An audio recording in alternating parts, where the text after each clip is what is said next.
noite, meu nome é Daniela Soares, eu sou coordenadora acadêmica da Apromed e hoje, com muita honra, eu vou fazer a abertura dessa discussão muito importante para a gente nesse momento que todos nós estamos vivendo, com profissionais da área médica, com enfermeiros e com fisioterapeutas sobre o manejo do Covid-19.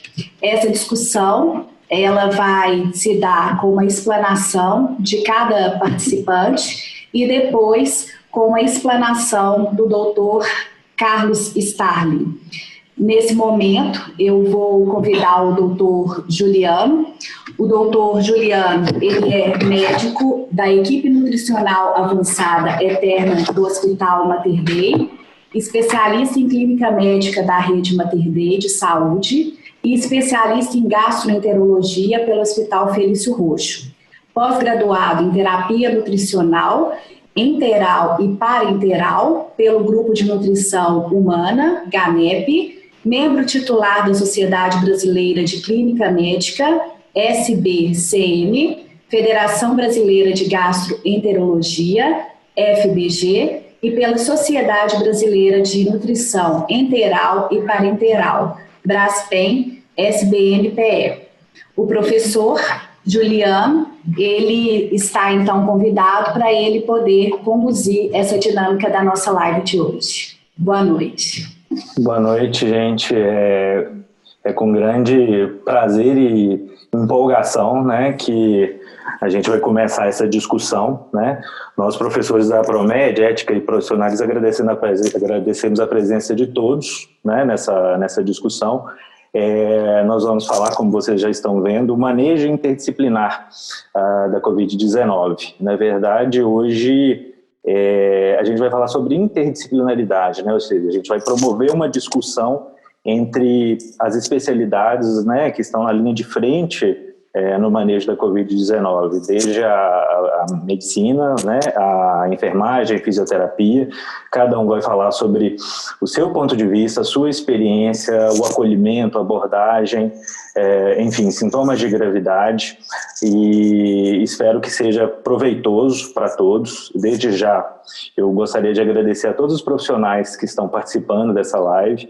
Aos poucos nós vamos apresentando cada um, né, ao longo da apresentação, e agradecer a presença de todos, né, que estão disponibilizando seu tempo aqui nessa noite, agradecer a presença dos que estão assistindo, agradecer também ao apoio da Rede Mater Dei de Saúde, ao CRM MG, à Ebert Comunicação e ao Federa Santas. A princípio, nós vamos começar com uma explanação da doutora Cibele. Doutora Cibele Alves, ela é vice-presidente do CRM Minas Gerais, e ela vai falar para a gente sobre, né, uma visão do momento atual, as angústias, os anseios do profissional médico, a visão do CRM sobre o atual momento, propostas, e vai compartilhar isso tudo com a gente. Então a doutora Cibele tem a palavra agora. Boa noite, doutora Cibele. Boa noite a todos. Eu gostaria de agradecer, em nome da doutora Cláudia Navarro, que é a nossa presidente, a participação do CRM nessa live, nesse momento de pandemia, que eu entendo que é extremamente importante. Agradecer a participação do CRM, porque realmente a gente tem percebido e tem, de uma certa forma, sido vamos dizer assim, uma entidade que tem recebido as diversas angústias nesse momento de pandemia que o médico tem sofrido, o médico que, como não só o que está em linha de frente, mas como toda a classe médica em geral, assim como os profissionais da saúde.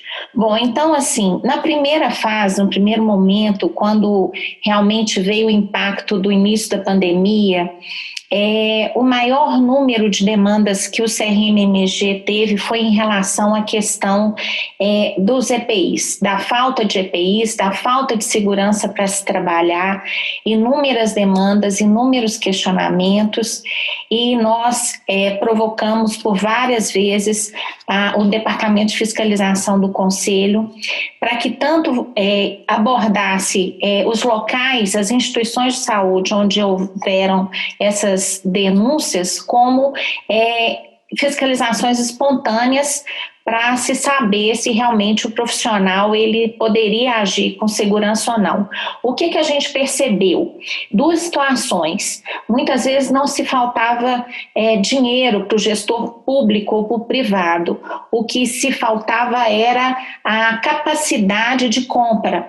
Então, foi um momento em que a pandemia estava no mundo, né, como um todo, onde o centro China e outros locais onde existe um grande número de EPIs para venda estavam esgotados.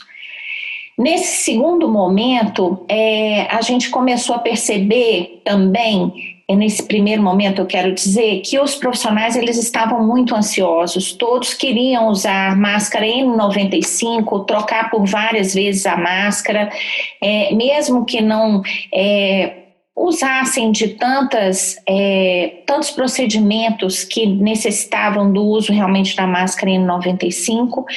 Então, o que o Conselho fez? O Conselho provocava, quando havia alguma irregularidade, provocava os gestores, após a fiscalização do Conselho, para que eles resolvessem aquela demanda, tanto da falta, né, de EPIs quanto a segurança dos profissionais. Existe uma grande dificuldade em relação àqueles médicos que trabalham em consultórios ou mesmo em cirurgias eletivas.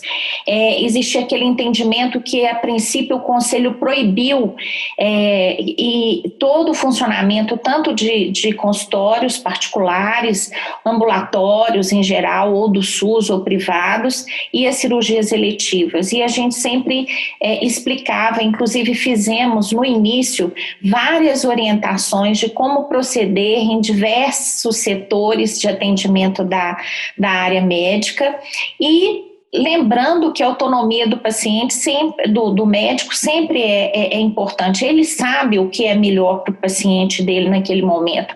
A cirurgia pode ser considerada eletiva, mas é um eletivo que, a princípio, aquele paciente daqui a 2, 3 meses, se não realizasse essa cirurgia agora, ele poderia ter algum quadro de gravidade que poderia complicar muito mais.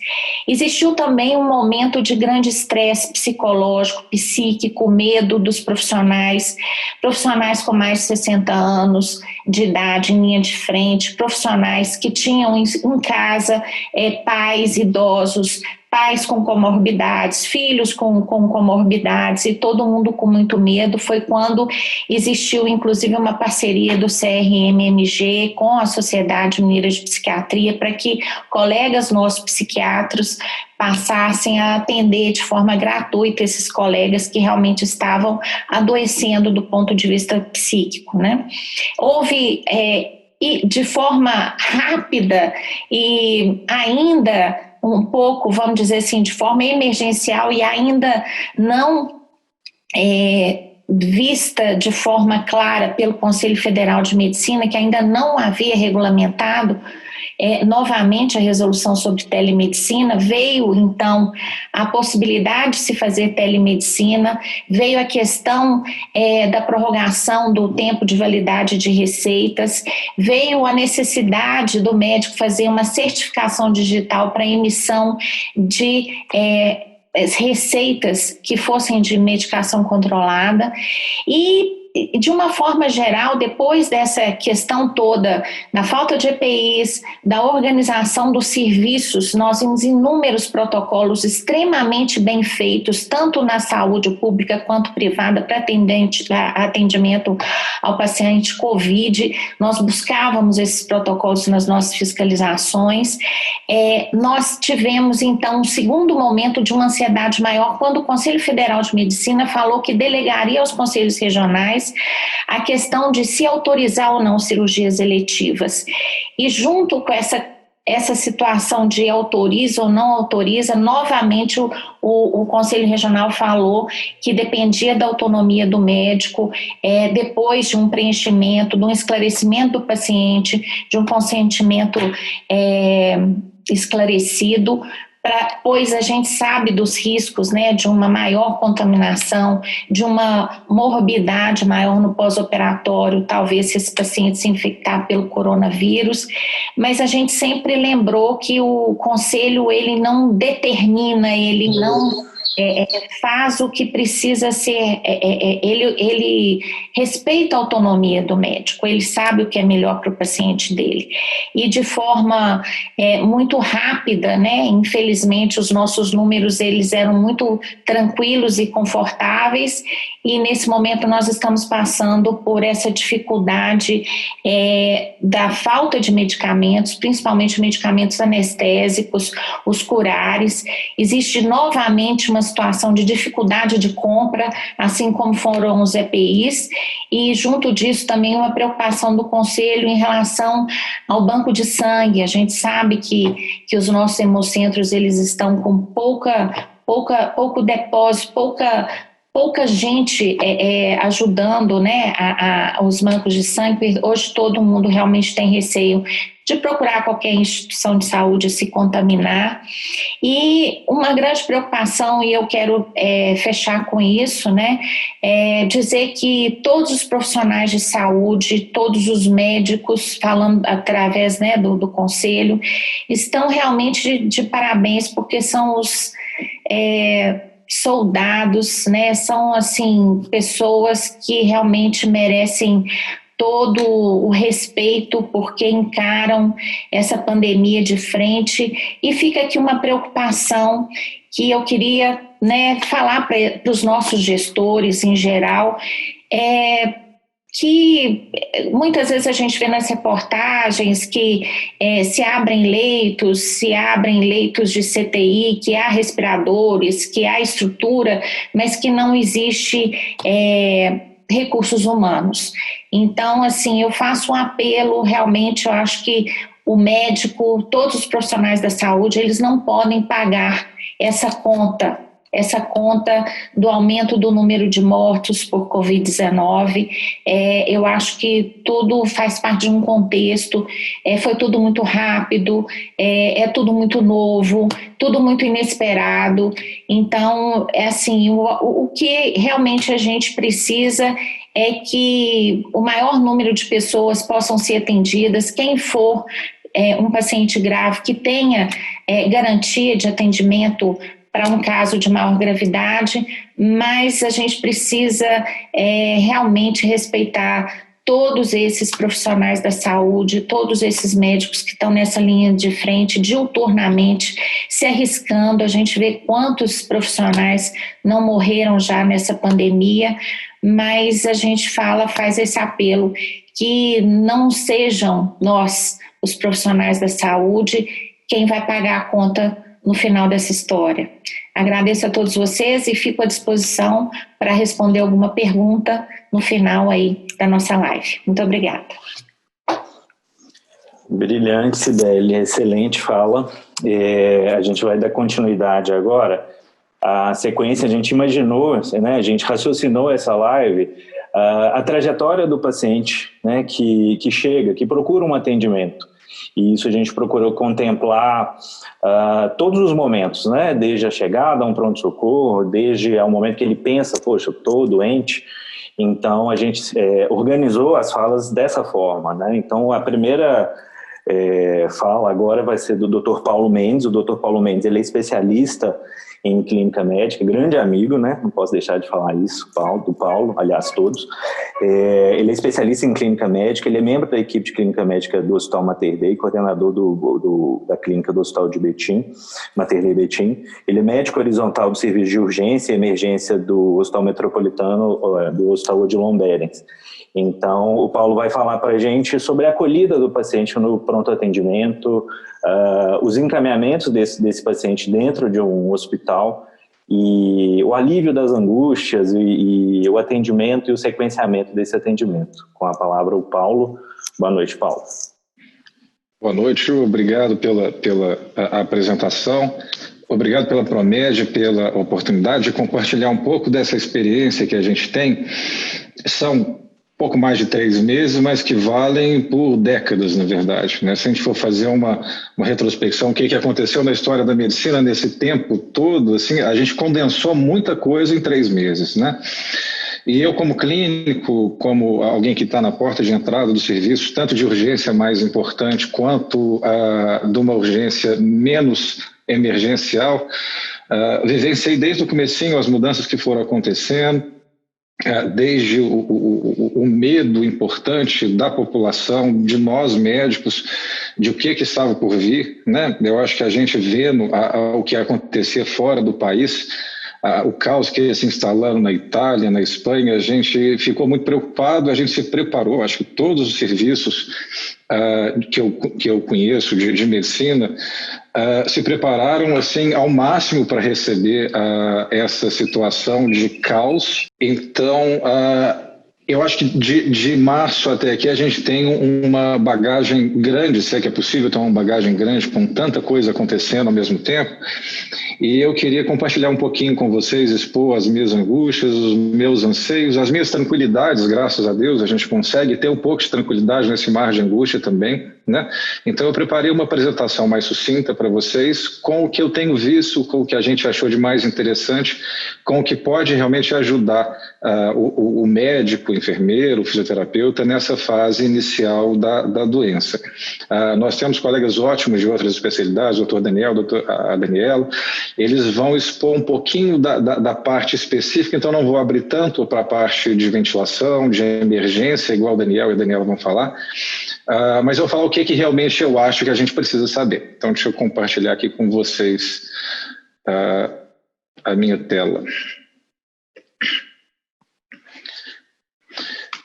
Bem, então basicamente o que eu vou querer falar com vocês é um pouquinho de como a gente tem hoje, de uma forma bem embasada em evidência científica, como que a gente tem esse direcionamento de como manejar o paciente que nos procura com a Covid-19 e a suspeita dela. Primeiro, igual o Juliano falou, eu acho que é uma coisa muito importante, a gente tem visto que a parte psíquica da população está muito alterada, o pessoal tem ficado muito ansioso, pessoas entrando em crise de ansiedade, alguns surtos psicóticos já foram atendidos nos hospitais por pessoas com medo de ter contraído a Covid, ou por pessoas que positivaram o teste e por mais que não tivessem sintomas graves, elas eventualmente entraram nesse loop de angústia e acabaram ficando mal por causa da parte psíquica, nem por causa da doença em si. Então, como é que a gente vê o paciente de Covid-19, né? Aquele quadro clássico, inicialmente, que foi documentado pela OMS, que o Ministério da Saúde recomendou como o critério diagnóstico, seria o paciente com febre e tosse e dispneia ou algum outro sintoma respiratório. A gente vê que essa tríade geralmente acontece ao mesmo tempo em só 15% dos pacientes. Não é uma coisa tão comum você pegar a primeira avaliação do paciente com esse tipo de apresentação. E a gente sabe que mais de 90% dos pacientes vão apresentar algum desses outros sintomas que eu descrevi. Febre, tosse, dispneia são sintomas frequentes e que indicam gravidade, né? Uma coisa que eu acho que é muito interessante, que a gente aprendeu ao longo desses meses que a gente tem avaliado, e isso depende muito também de questões demográficas, é que a anosmia e a digeusia, então a dificuldade de sentir odores, ou eventualmente a cacosmia, o odor alterado, o odor fétido, e a dificuldade de paladar, elas são sintomas muito prevalentes e precoces da doença. Tem alguns estudos que estimam que até 70%, 80% das pessoas com a Covid mais branda vão ter esses sintomas como os principais sintomas, né? A mialgia, cefaleia, são extremamente comuns e no Brasil, no começo da doença, que foi mais ou menos em março para abril, acabou encavalando um pouquinho com a época que a gente tem de dengue. Então, alguns pacientes vieram suspeitos de dengue e eventualmente eram Covid e outros Covid vieram com diagnóstico de dengue. Dor torácica não é uma coisa assim tão comum, mas pode acontecer, a gente vê.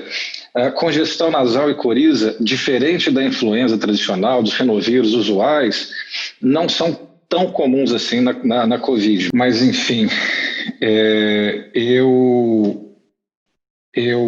então preparei esses, vocês me perdoam, mas eu então vou seguindo, vou tentando resolver aqui. Mas então a gente tem esses sintomas que são os mais frequentes, os mais importantes, e a gente tem aqueles sintomas que são secundários, por exemplo, a diarreia, que é um quadro que está presente num número importante de pacientes, principalmente no paciente que tem alguma demografia específica. Os estudos mostram que os pacientes eu acho que eu fiz alguma coisa errada aqui no meu computador. Mas os pacientes, então, que foram estudados nos Estados Unidos, eles têm uma prevalência muito alta de sintoma gastrointestinal. A gente sabe que esses sintomas eles têm muito a ver com como nos tecidos onde a gente tem manifestação da ECA, que parece ser o receptor por onde o vírus migra. Então a gente sabe que os sintomas gastrointestinais eles têm essa questão também de estarem presentes no manejo da Covid, sabe? Aí eu tinha uns slides bonitinhos aqui, mas que coisa chata eu não ter conseguido apresentar. Mas então eu estava mostrando, tem um estudo que eu tinha colocado que eu achei muito interessante, falando dessa questão da anosmia, um estudo francês, que mostrou que ela é extremamente frequente nesses pacientes que têm um quadro mais brando da Covid, né? E ela vem junto também da cefaleia. Isso mostra o que a gente tem,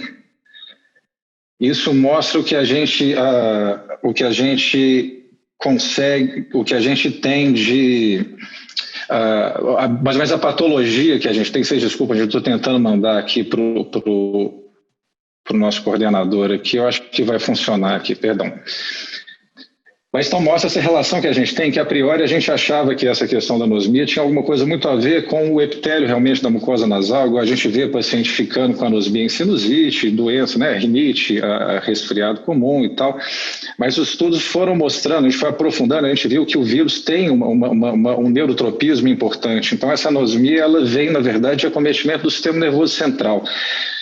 Então, é um quadro realmente interessante. A gente vê o quanto que esse vírus pode ser importante, essa disseminação dele. Como é que, então, uma vez que a gente sabe como é que o paciente vai chegar para a gente, os sintomas que ele vai apresentar geralmente na admissão, a gente tem que agir de forma a deixá-lo confortável, acolhê-lo. E uma coisa que é importante a gente expor alguns dados epidemiológicos, né?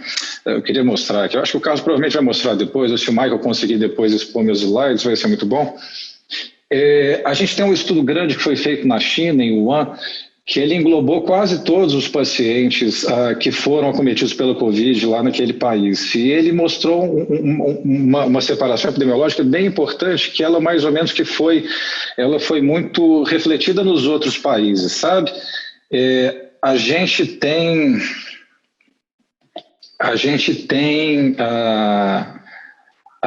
um acometimento epidemiológico que nos mostra que cerca de 80%, 81% dos casos são casos muito leves, né? São casos que geralmente o paciente tem mialgia, tem dor no corpo, tem cefaleia, tem uma febrezinha, mas não desenvolve quadro pulmonar tão significativo. Esses pacientes, na sua maioria, são manejados em domicílio. Eles precisam de ter realmente reforçado com eles essa situação de que a doença é uma doença branda, que eventualmente vai ter uma evolução benigna. 14% dos casos, eles tendem a ser casos que podem demandar indução, né? Esses pacientes, como é que a gente geralmente os vê? É um paciente que procura realmente mais persistente, um sinal de toxemia mais importante, um paciente que geralmente tem algum grau de hipóxia na avaliação inicial, mesmo que eventualmente não tenha sinal de esforço respiratório importante. Isso é um dado que a gente tem visto muito na Covid, essa situação do hipoxêmico feliz, aquele paciente que está conversando contigo com um padrão respiratório bom, mas com uma saturação de 85, 88, 90, né? E desses pacientes graves, a imensa maioria vão precisar de ter um acompanhamento mais próximo, seja internado através de teleorientação. Desses pacientes, a gente tem 5% de pacientes que geralmente evoluem de forma mais grave mesmo, que precisam às vezes de suporte ventilatório, de terapia intensiva. Teoricamente, uma parcela pequena da população que é acometida pela doença, mas é uma parcela que, se a gente for ampliar para a prevalência da doença atual, 5% de 1,5 milhão é uma quantidade grande de pessoas. E é justamente por isso que a gente teve que se preparar bem antes de começar esse pico que a gente viu da doença. A imensa maioria da população, por volta de 87% dos casos acometidos pela Covid, tem entre 30 e 79 anos. Né? E desses, realmente a gente vê que proporcionalmente, quanto mais idoso, a mortalidade aumenta. Cerca de 15% dos pacientes com mais de 80 anos acabam falecendo da doença. Os pacientes críticos têm uma mortalidade geralmente mais alta, até 49%, e o número maior desses que são entubados acabam falecendo. Né? Mais de 50% dos pacientes entubados, em alguma série de casos, acabam não resistindo. Então, como é que a gente abordaria no pronto-socorro esse paciente com suspeita de Covid? A gente tem visto muito, e com esse passar do tempo, a gente vê que tem um certo medo por trás das pessoas, gente que teve contato com o vizinho de não sei quem que estava infectado. Isso, às vezes, faz o medo levar o paciente ao pronto-socorro. O paciente que não tem um quadro clássico, não tem um contato de risco importante, e um contato importante é um contato mais próximo, por mais de 1 a 2 horas com alguém sabidamente contaminado, ou quem tem realmente convívio no mesmo domicílio. Esses pacientes, sim, a gente tem que avaliar. O resto, a gente só tem que reassegurar que eles vão ter uma evolução positiva e provavelmente não vai ser Covid. Então, nos pacientes com suspeita forte, a gente geralmente colhe o RT-PCR, que é o exame mais validado para a gente fazer esse diagnóstico. Né? Ele tem o pico de positividade entre o 3º, o 7º e 10º dia, então não adianta colher muito precoce nem muito tardio. Né? Nos pacientes leves, não precisa de ficar fazendo raio-x de tórax, não precisa de fazer laboratório, nada disso. Paciente que eventualmente tem algum marcador de gravidade, esse marcador de gravidade geralmente se manifesta por febre muito alta, toxemia, dispneia, de saturação. Esses já têm recomendações que sugerem que a gente faça alguns exames de screening para definir a probabilidade de uma doença evoluir de forma mais grave. Né? Geralmente é recomendado fazer hemograma, bioquímica, o PCR, dedímero, troponina, são marcadores de gravidade bem validados para a doença, o DHL, a ferritina é um marcador que traduz uma possível evolução para uma fase inflamatória mais importante mais para frente, né? Radiografia de tórax é uma coisa que a gente costuma fazer realmente de rotina nesses pacientes que têm algum grau de dispneia, algum sintoma respiratório mais importante. Daí vem aquele questionamento de tomografia, né? Tomografia não é para todos os pacientes, não é recomendação de nenhum consenso fazer tomografia para todo mundo. A gente tem alguns achados tomográficos sugestivos da doença, mas que realmente não são diagnósticos, eles ajudam a orientar tratamento e eventualmente orientar alguma complicação. Mas quando a gente fica na dúvida, eventualmente, se tem um paciente muito hipoxêmico, muito grave, que você fica na dúvida, às vezes a tomografia pode ajudar a definir esse caso. E alguns trabalhos mostram a porcentagem de acometimento pulmonar com o link com a evolução desfavorável do paciente. Achados de gravidade que a gente tem que ver no paciente, né? O paciente muito taquipneico, o paciente que tem uma frequência respiratória acima de 30 incursões por minuto, o paciente com esforço respiratório, mesmo que não tão hipoxêmico assim, e aqueles pacientes que estão hipoxêmicos, mesmo sem esforço respiratório importante, a gente tem que avaliar, então uma saturação menor que 90%, a gente tem que definir como critério de gravidade. Como é que a gente trata esse paciente? Então, aqueles 85% dos pacientes que têm doença branda tem que ficar em casa. A gente usa sintomático, né? Geralmente antitérmico, antihistamínico, hidratação oral. Não tem uma droga específica que, baseado em estudos comprovatórios, em RCTs, a gente consiga definir que tem uma eficácia no tratamento específico da COVID. Né? Por mais que tenha muita muita a especulação, não tem nenhum trabalho rigoroso que mostrou que o benefício existe de uma droga sobre outra. O isolamento social é importante como medida de contenção da doença, né? Não tem dúvida, e a gente tem que orientar de forma rigorosa os sinais de gravidade, né? Principalmente relacionados ao trato respiratório, que podem demandar uma procura, um retorno ao serviço médico, né? E aí entra o que a Cibele falou, a teleorientação, a teleconsulta, essas ferramentas que a gente consegue usar à distância para poder favorecer o acompanhamento mais fácil desses pacientes. Agora, o paciente que eventualmente precisa internar, né? Aqueles 14%, 15% dos pacientes da Covid que eventualmente vão demandar realmente uma atenção domiciliar. Primeiro, a gente tem que fazer uma avaliação rigorosa da apresentação inicial. A gente tem que colocar o paciente onde ele precisa ser colocado. A gente não precisa de colocar no CTI, gastar um leito, eventualmente, que vai ser muito requisitado mais para frente com um paciente que talvez não precisasse, né? Então, a gente tem que saber realmente o grau de hipoxemia, a resposta à reposição de oxigênio. E também a gente não pode deixar um paciente com esforço respiratório e uma hipoxemia mais significativa na enfermaria sem um atendimento mais adequado, né? Então, o que nos guia bem a alocação do paciente, basicamente, são os sintomas respiratórios, a hipoxemia, sinais de toxemia importante e estabilidade e instabilidade hemodinâmica.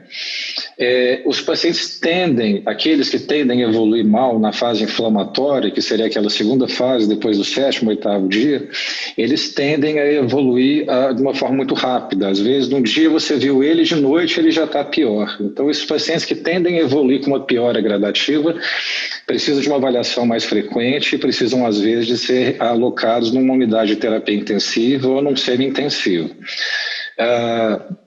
A gente tem um tratamento que agora, com o estudo Recovery, foi bem determinado, bem validado, né? O estudo ainda não foi publicado, mas é um estudo que já tem uns dados bem robustos para indicar que a dexametasona naquele paciente internado, dependente de oxigênio e ventilação mecânica, tem um desfecho clínico melhor, né?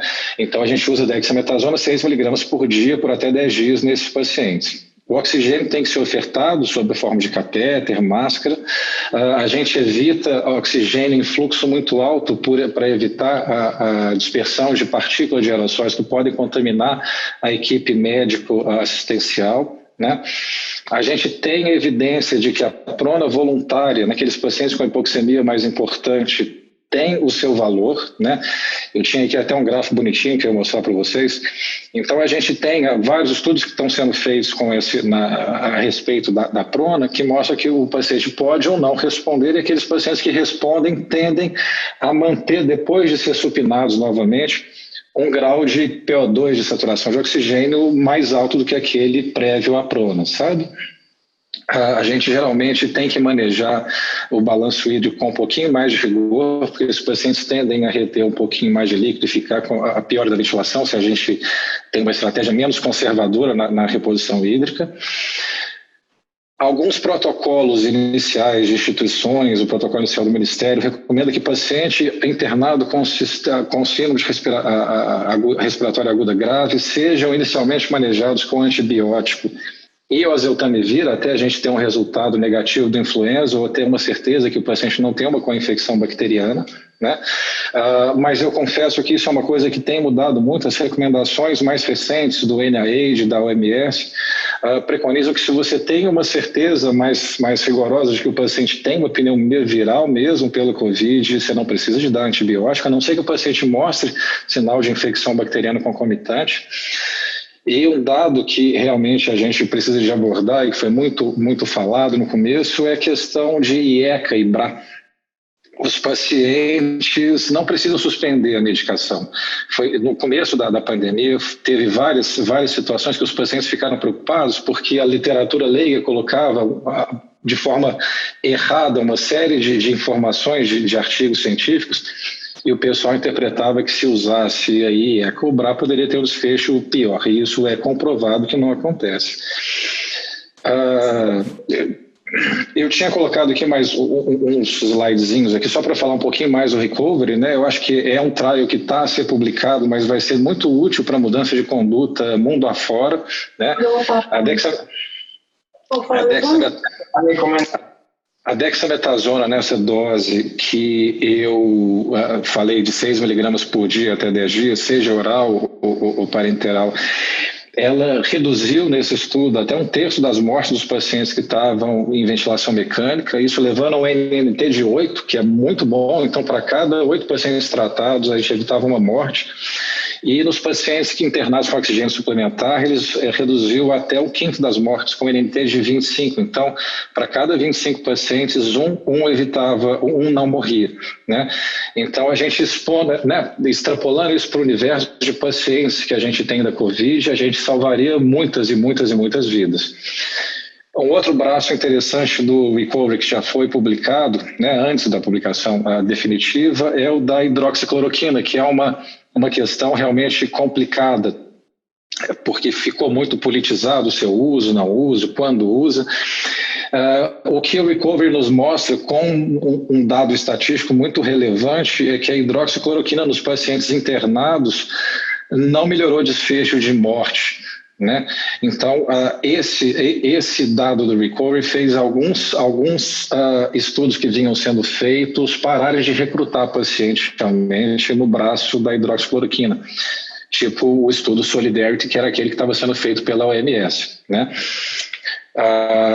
Aqui são os dados da prona voluntária que eu ia falar. E para finalizar, infelizmente, sem os slides que eu acho que vão ser pelo menos bonitinhos, algumas intervenções promissoras que a gente tem ainda por vir, né? Nos Estados Unidos a gente tem essa droga disponível, o Remdesivir, que é uma coisa que eu temo que vai ser politizada também, igual a hidroxicloroquina, o que eu acho que não vai ser muito bom, mas tem alguns estudos que já mostram alguns benefícios nos pacientes que têm uma doença grave, mas que não estão entubados, né? Ele teoricamente reduziria a replicação viral e a gente tem isso, realmente, evidência que in vitro funciona muito bem. O plasma de convalescente, imunoglobulinas específicas para SARS-CoV, é uma terapia que está numa visão futura. Eu acho que tem muito estudo sendo feito e que eu acho que vai levar a um quadro interessante. Os inibidores de interleucina 6, porque é sabido que na fase inflamatória a gente tem uma tempestade de citocina, né? Então, o tocilizumab deles é o mais estudado, ele realmente tem mostrado ser promissor, mas ainda tem vários estudos que precisam de ter o resultado publicado para a gente ter certeza. Inibidores de interleucina 1, como a anakinra também, são drogas promissoras, né? Então, basicamente, eu acho que um apanhado inicial do paciente da Covid, como que a gente deve abordar, o que a gente deve pensar, o que a gente deve preocupar, onde que a gente deve alocar os pacientes. Isso eu acho que eu consegui falar um pouquinho, sem os slides bonitinhos que eu tinha feito, mas pelo menos eu consegui mostrar, falar um pouquinho para vocês. E eu acho que peculiaridades importantes vão ser faladas pela Daniela, pelo Daniel, né? Eles têm a sua especialidade que aborda justamente essa questão. Então eu agradeço, espero que os outros consigam passar os slides bonitinhos, né? E agradeço muito a oportunidade e no final a gente vai ficar disponível aí para as perguntas que eventualmente surgirem. Ok. Ô Paulo, a gente conseguiu compartilhar seus slides aqui, pegamos a partir do final, eu acho que você fala muito bem, então, né, assim, os slides não fizeram muita falta não, você conseguiu deixar tudo muito claro para a gente e deixou as coisas tranquilas. Pode ficar tranquilo, né, que está tudo certo. Bom, dando continuidade aqui então, gente, à noite, a gente vai chamar agora para falar para a gente a Daniela Parreiras. Ela é fisioterapeuta, ela é pós-graduada em fisioterapia respiratória, ela é membro da equipe de terapia intensiva, né, da rede Mater Dei de Saúde, então ela tem prática hospitalar, e ela vai falar para a gente sobre o manejo respiratório, né, como esse paciente evolui, quais são as abordagens, o que está mais comprovado, o que é mais eficaz, e a abordagem é mais coerente, mais eficaz. Então, com a palavra, a Daniela vai falar para a gente sobre esse manejo respiratório sob o ponto de vista da fisioterapia. Daniela, boa noite. Boa noite, Juliano. Boa noite, todo mundo. Eu queria agradecer o convite da Promed de estar compartilhando um pouquinho da nossa experiência. Eu sou da Rede Mater Dei de Saúde, como o Juliano falou, e eu estou hoje no Pará. A gente veio montar uma unidade de terapia intensiva aqui, vou completar 2 meses aqui. Então, a gente veio pegar o pico do coronavírus aqui e tivemos uma boa experiência com isso. Eu vou compartilhar aqui com vocês uns slides. Então, o que a gente mais tem visto ultimamente são vários estudos que tentam diferenciar o tipo de fase em que o paciente está no COVID, qual tipo de paciente, qual critério clínico, em qual critério clínico ele está vinculado, mecânico, radiológico. Então, qual que é o tipo de apresentação da doença? Só que a gente ainda não tem hoje, como o Paulo falou, a gente tem 3 meses aí de doença, né, muito pouco tempo, para a gente ter uns estudos e evidência muito marcante para a gente definir uma terapêutica específica para cada grupo, para cada tipo de doente. Então, esse é um dos últimos artigos do Gattinone, que mostra, ele separou a fisiopatologia de acordo com o curso clínico, né, do coronavírus, em fase indolente, hiperaguda, bifásica, e são várias as divisões que a gente já teve, né, em fenótipos, HL, serotípica, atípica, mas o que a gente tem feito como conduta aqui é focar nas estratégias terapêuticas que a gente já tem dado que dão certo, né, que já são consolidadas. Então, quando eu manejo esse paciente... Oi? Compartilha sua tela, porque tá compartilhada já para mim. Então, problema. Pode continuar, desculpa. Tá. Vê se às vezes vocês conseguem compartilhar aí, então, se eu não conseguir. Então, o nosso foco, quando a gente pega um paciente que vai para ventilação mecânica, um paciente COVID positivo ou suspeita que vai para uma ventilação mecânica, o nosso foco é evitar vile, fazer uma ventilação mecânica protetora, monitorizar a mecânica ventilatória desse doente, que a gente está cada vez mais ligado a isso e atento a isso, né? Medir complacência, resistência, drive pressure, acompanhar como é que está sendo isso, fazer uma PIB mini decremental nos pacientes com complacência baixa e permitir uma hipercapnia, né? E esse artigo da Critical Care, ele vem mostrando exatamente a evolução desses conceitos de uma ventilação segura, né? Que a gente limitar a pressão, volume, frequência respiratória é essencial para evitar vile e a gente proporcionar uma ventilação mais segura e mais gentil possível no pulmão desse doente. Muito tem se discutido também sobre a intubação precoce, intubação tardia, vile, o que é o caso de vile, o que é o caso de PCIL, se eu intubo precocemente, eu vou para a vile, se eu intubo tardiamente, eu começo a ter uma lesão autoinfligida, antiparênquica pulmonar nesse doente, por esforço respiratório, por pressão negativa nesse pulmão. E o que a gente tem entendido como um grupo aqui é que a intubação, ela deve, né, apesar de ser uma linha tênue, a intubação ela deve ser feita no momento certo, né, quando a gente consegue, de fato, parar o sofrimento desse doente, se ele tiver com muito esforço respiratório, a gente não deixa ele prolongar nisso, mas também não adiantar essa intubação, porque a intubação, como o Paulo falou, ela tende a mudar o desfecho desse doente para um desfecho muito pior, né? A gente piora muito a condição clínica, colocando uma pressão positiva dentro do pulmão e mudando toda a fisiologia respiratória que o pulmão está adaptado como o pulmão está adaptado a ventilar. A posição prona, que a gente tem usado muito e está muito em alta no doente com COVID, e o quem mostra para a gente, quem é o cerne para a gente é o Proserva, né? Ele coloca como as indicações o paciente que está em ventilação mecânica por menos de 36 horas, apesar disso ser hoje já bem mais tolerante, né? A gente está bem mais promovendo muito mais essa terapêutica, então a gente faz até com o paciente que já está há mais tempo na ventilação mecânica, a gente prona ainda assim, uma PA de O2 sobre F de O2 menor que 150, uma PIP maior ou igual a 5 e um volume corrente de 6 ml por quilo de peso predito. Então, quando a gente maneja a ventilação desse paciente, a gente tenta fazer o que a gente já sabe numa SARA comum, né? Apesar do COVID ser uma SARA diferente, a gente fazer o que a gente já sabe, o que a gente já conhece, que tem dado certo. É assim que a gente está manejando a ventilação mecânica. Agora, o que a gente mais tem visto aqui é a gente tentar evitar a intubação desse doente. E a gente tem usado terapêuticas alternativas para isso, que eu vou falar de duas aqui, que é a prona consciente e o catéter de alto fluxo.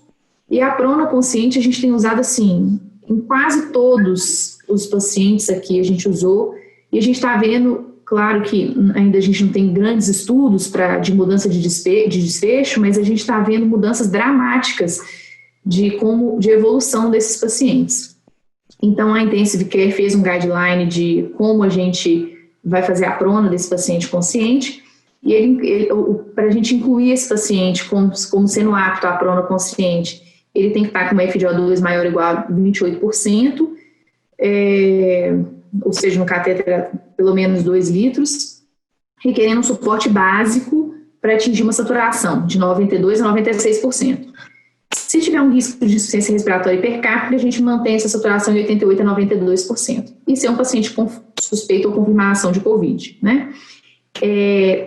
Para ele entrar nesse protocolo de prona consciente, esse paciente ele deve conseguir se comunicar, entender o procedimento e se colocar sozinho na posição prona. Ele tem que conseguir virar sozinho na cama e mudar de posição sozinho. E ele não pode ter nenhum comprometimento de via aérea prévio, né? A gente tem algumas contraindicações, algumas absolutas e outras relativas. As absolutas, é um paciente que a gente já está em angústia respiratória, ele está com uma frequência respiratória maior ou igual a 35, ele está com uma PaCO2 maior ou igual a 49 milímetros de mercúrio e está usando musculatura acessória. É um doente que a gente já tem uma necessidade imediata de intubação. Aquele doente que está com instabilidade hemodinâmica, está com uma pressão arterial sistólica menor que 90, ou está com arritmia, agitado, um estado mental alterado, ou tem alguma questão externa à ventilatória, mas que limite a prona consciente, que é a coluna instável, uma lesão torácica, uma cirurgia abdominal recente. E as contraindicações relativas que a gente tem, a lesão facial, problema neurológico, obesidade mórbida, a gente tem visto muito obeso que tem dificuldade de ficar na posição prona, ele sente falta de ar, ele sente compressão abdominal, ele sente incomodado, então a gente às vezes até orienta ele ficar em decúbitos alternados e não ficar na prona. Gravidez em segundo ou terceiro trimestre e ferida por pressão ou úlcera. E o que a gente faz, eu não sei se vocês estão conseguindo ver aí na figura, mas é exatamente um espetinho do doente. Então a gente coloca ele na posição prona, decúbito lateral direito, decúbito ventral, sendo que quando ele está em ventral ele está a 30 a 45 graus de elevação de cabeceira, e decúbito lateral esquerdo. E nesse protocolo ele fala de 30 minutos a 2 horas. Aqui a gente tem usado 2 horas, a cada 2 horas a gente vira esse doente. A cada 2 horas a gente vira ele, mas se o paciente não está tolerando ficar mais. Aqui a gente tem usado muito esse relato de casos que o JAMA publicou. A gente tem usado muito a prona consciente prolongada. Então, enquanto o doente está dando conta de ficar em prona, a gente deixa ele ficar. Nesse estudo, eles pegaram 24 pacientes elegíveis com Covid-19, 17% deles não toleraram prona por mais de 1 hora. 21% deles toleraram prona por 1 a 3 horas e 63% toleraram mais que 3 horas. E o tempo médio desde a admissão até a primeira prona foi de 1 dia. 6 desses pacientes responderam à prona, ou seja, 25% dos 24 pacientes incluídos, e representaram 40% desses pacientes que tiveram a prona, que mantiveram a prona por 3 horas ou mais. 3 pacientes foram persistentes respondedores, entre os pacientes de prona de 3 horas ou mais. Essa questão de ser persistente respondedor, a gente tem que analisar isso de acordo com o seu paciente, obviamente, mas quanto mais o paciente fica em posição prona, mais ele mantém a saturação mais alta, PA de O2 mais alta, e a gente consegue dar para esse paciente tempo para ele ficar com uma troca muito mais efetiva. Esse artigo concluiu, dá para ver no gráficozinho, que ele aumentou a PA de O2 de uma média de 73,6 milímetros de mercúrio antes da prona para 94,9 durante a prona, uma diferença de 21,3 milímetros de Hg. E foi encontrada uma diferença insignificante entre a PA de O2 antes da prona e após a ressupinação.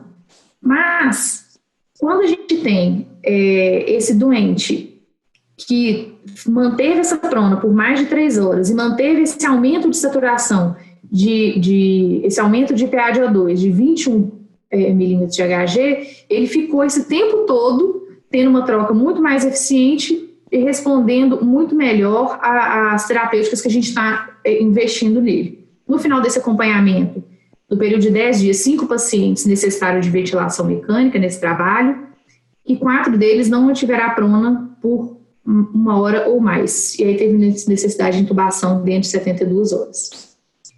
Então, a prona, assim como o catéter de alto fluxo, mas a prona em especial, por mais tempo tolerado pelo paciente, por mais que a gente tenha uma melhora clínica, em princípio não sustentada, se o paciente consegue ficar menos em prona, ele propicia um tempo de recuperação do pulmão, para a gente evitar instituir uma terapêutica mais agressiva nele, para a gente evitar a intubação desses doentes.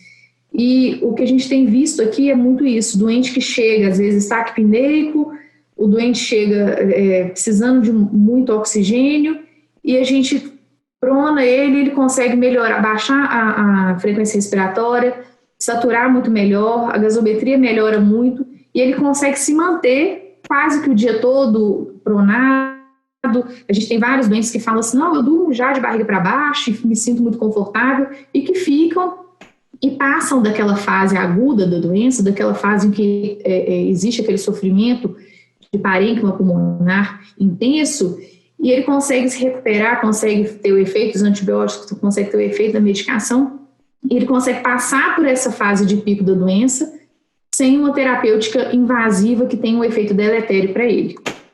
O catéter de alto fluxo é outro recurso muito utilizado, né? Aqui a gente não tem esse recurso, a gente tem recursos mais limitados aqui no Pará, mas as indicações deles são indicações de primeira linha para pneumonia e para SARA, para doentes imunocomprometidos, para doentes com decisão de não intubação, no desmame ventilatório, e é uma alternativa no caso de insuficiência cardíaca, exacerbação de DPOC. O grande benefício dele é que ele tem muita tolerância e conforto para o paciente. Ele tem muito pouco efeito adverso, né? Ele oferece um oxigênio em alto fluxo sem risco de hipercapnia. A grande limitação dele é exatamente como ele é muito tolerante, ele pode atrasar o início de uma ventilação mecânica invasiva e a gente passar do ponto em que a gente deveria já ter intubado esse doente. Então, são doentes que a gente tem que acompanhar muito de perto, né? Os doentes com Covid a gente acompanha com exaustão, a gente fica o tempo todo acompanhando eles para a gente ver a evolução deles, porque como o doutor acabou de falar, que eles evoluem muito rápido, né? Então, de manhã ele está de um jeito, de tarde ele está completamente diferente.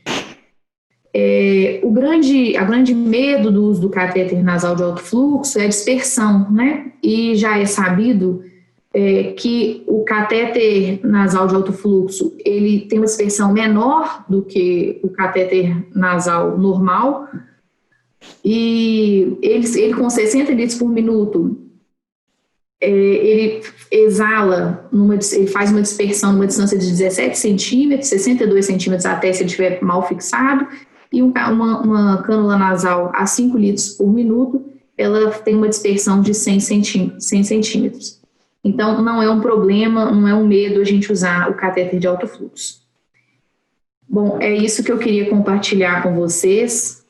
Eu não sei se vocês conseguiram ver a aula toda, mas a nossa experiência aqui tem sido que a gente tem que tentar voltar para o básico, para a fisiologia básica e para manter esse paciente o mais estável possível para ele passar dessa fase de grande comprometimento pulmonar.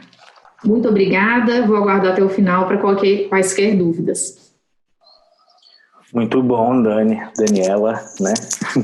Tem muito Daniela aqui. Brilhante também, parabéns pela apresentação, excelentes colocações e bacana também você ter falado da sua experiência, né, em outro estado, tão distante, com a infraestrutura tão diferente da nossa, né? Muito bom, parabéns. E vamos continuar aqui. Agora a gente vai abordar sobre os cuidados de enfermagem, né? Quem vai falar para a gente é o Daniel Fernandes, ele é enfermeiro, também outro grande amigo, né? E a gente está em casa aqui, né, Dani? É um cara que é fantástico também. Ele é enfermeiro, ele é especialista em trauma, emergência e terapia intensiva. Ele é especialista em simulação realística, mestre em medicina e biomedicina, atua como gerente de enfermagem e referência técnica do SAMUS da região Macro BH e é coordenador do curso de graduação e pós-graduação de enfermagem da Unicor BH. Currículo brilhante, hein? Então, a fala é toda sua. Boa noite.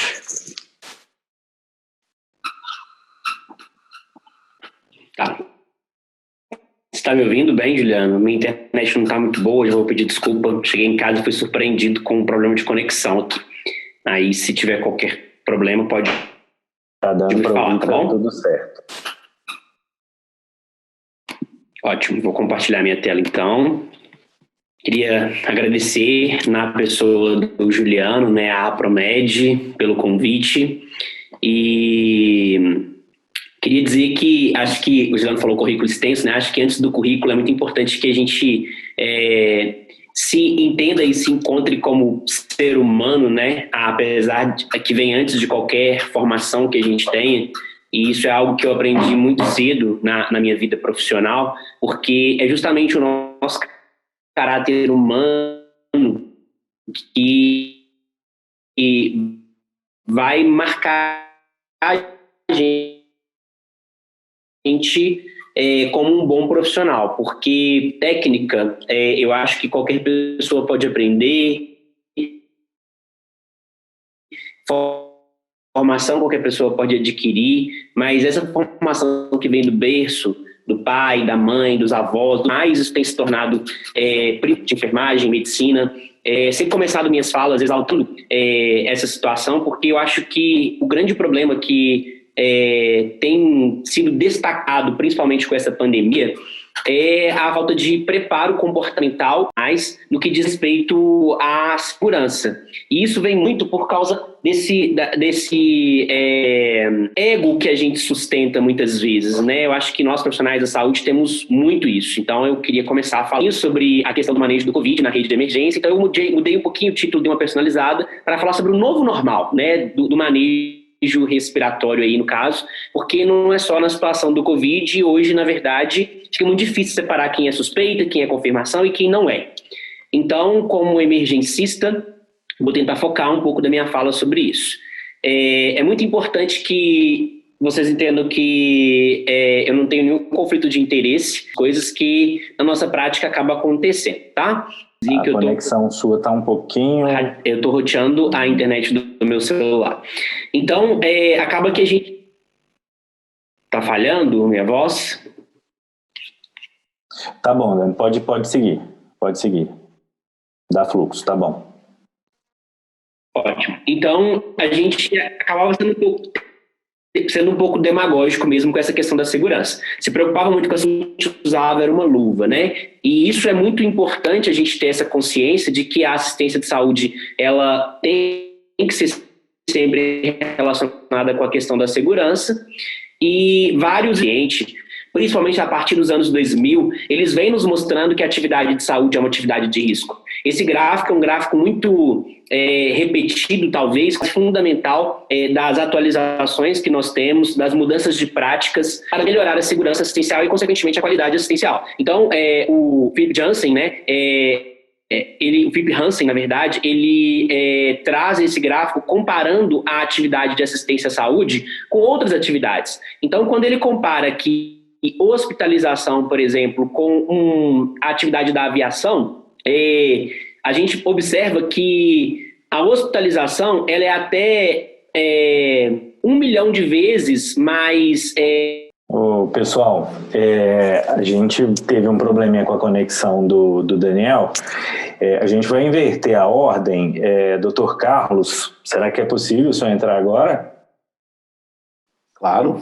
Ah, ótimo. Então a gente vai inverter, só porque o Daniel está tendo esse probleminha de conexão, então está picotando muito, a gente não está conseguindo dar sequência, então vamos inverter.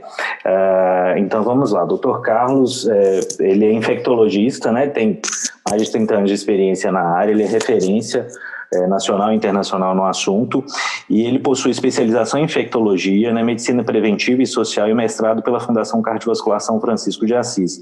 Ele coordena o serviço de controle de infecções hospitalares dos hospitais Vera Cruz, Baleia Life Center, Maria Amélia Lins e Hospital dos Olhos Rui Marinho, em Belo Horizonte, e participa do Comitê Municipal de Enfrentamento da Epidemia da Covid-19.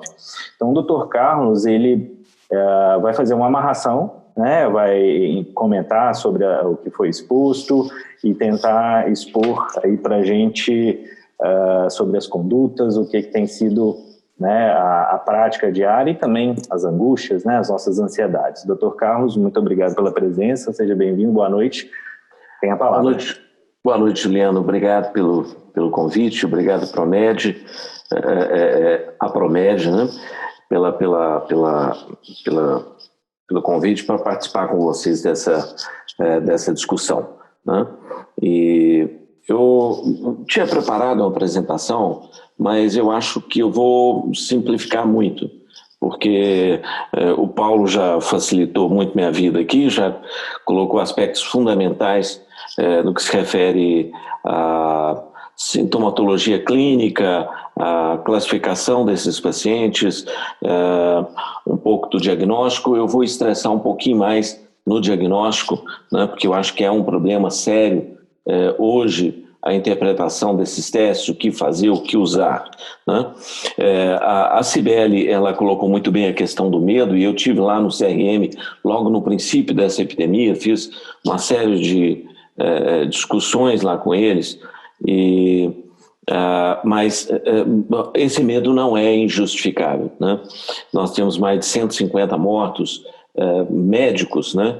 E fora uma quantidade muito maior, o dobro, o triplo disso de enfermeiros e outros profissionais. Então, uns 30% dos pacientes que adoecem são profissionais de saúde. Então, esse medo não é em vão, né?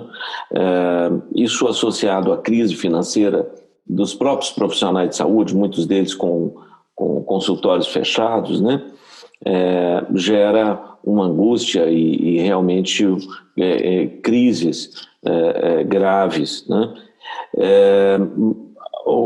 Mas de todo, né, nós temos um lado importante, né, em relação ao resgate da respeitabilidade dos profissionais de saúde frente à comunidade. Então, nós já estávamos muito desgastados, nossa imagem foi desgastada e vinha sendo desgastada sistematicamente por diferentes meios de comunicação e pelo próprio governo.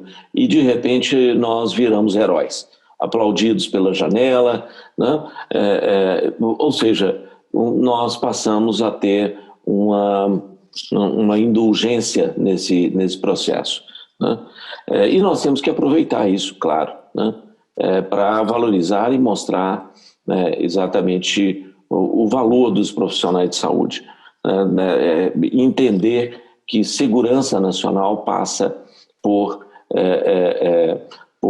melhores salários dos profissionais, condições de trabalho, né? Então isso tudo é absolutamente fundamental e, de certa forma, é um legado dessa epidemia.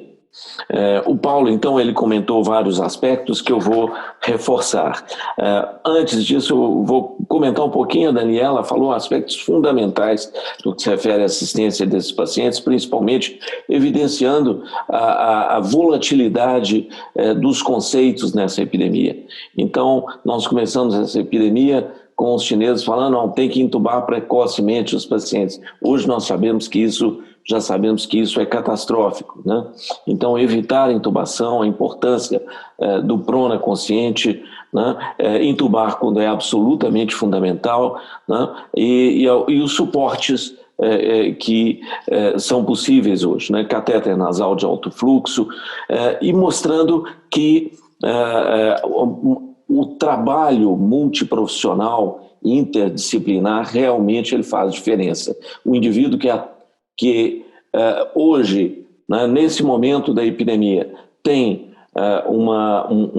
adoece hoje, ele tem uma chance de 30% a 50% a mais de sobreviver, independentemente da faixa etária, do que há 3 meses atrás. Daí a importância do isolamento social para que a estrutura do sistema de saúde se organize, né, se organizasse, né, e tanto do ponto de vista de equipamentos e treinamento e principalmente de conhecimento da fisiopatologia dessa doença.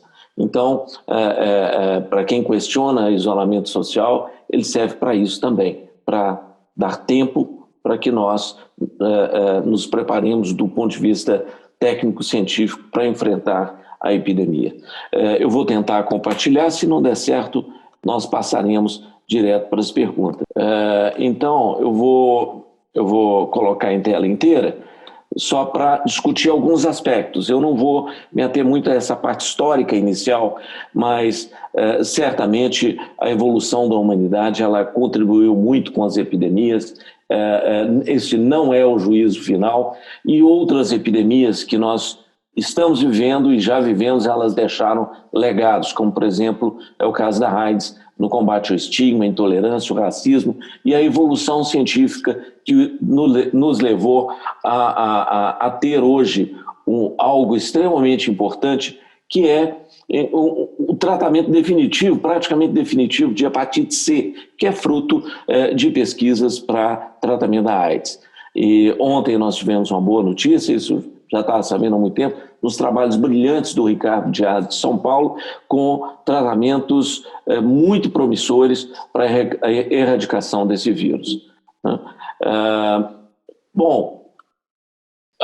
Outro legado, por exemplo, a epidemia de peste, né, que foi o renascimento, um movimento cultural importantíssimo, mudou o jeito de pensar da humanidade. Né? A cólera, né, que nos deu a epidemiologia com os trabalhos do John Snow. Então, as epidemias nos deixam legados, né? E nós não podemos deixar de falar, e particularmente isso faz parte, inclusive, da minha história profissional, né? É a batalha no controle de uma epidemia mundial, que são a epidemia de infecções hospitalares e de bactérias multiresistentes, né? E o desafio de higienização de mãos.